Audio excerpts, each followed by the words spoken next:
C'est, disons, un conseil, on va dire, intéressant parce qu'on devait affecter plusieurs subventions et arrêter plusieurs plans de financement, notamment le plan de financement de la reconstruction partielle de l'école Rose Nelson et un plan avec le fonds d'aide à l'investissement d'État.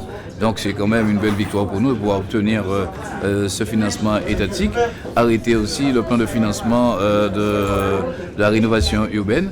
Là aussi c'était un vrai combat que nous avions mené et nous avons été accompagnés par l'État. Donc deux gros chantiers qui vont pouvoir démarrer. Et là nous avons aussi affecté l'aide que nous avons obtenue du département, le fonds d'aide aux communes, sur le terrain de football et aussi sur le centre de gestion de crise, centre technique que nous allons construire. Donc ça veut dire pour nous que nous sécurisons nos plans de financement et la ville continue à se rénover.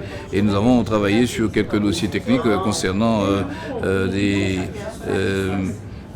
enquêtes publiques qui n'ont pas abouti et il va falloir relancer, notamment pour la maison Gabriel au niveau du bourg, afin qu'on puisse poursuivre cette innovation-là et pouvoir offrir à nos visiteurs, disons, un restaurant panoramique qui participerait à l'attractivité même de la ville, faire de cette ville-là une ville touristique. Je suppose qu'on puisse l'aménager et mettre des équipements. Et bien sûr, nous avons toujours quelques petits dossiers allant dans le sens de la gestion au quotidien que nous avons fait passer ce soir. Sur la sécurité, on a voulu faire un point, informer le conseil municipal des réunions que nous avons eues tout récemment avec le préfet, faire le point aussi sur l'avancée, les travaux que nous menons en CSPD et surtout dire que là aussi, notre commune devra prendre sa part, quand bien même elle est déjà bien positionnée depuis tantôt, mais il y a quelques organismes aussi à revivifier.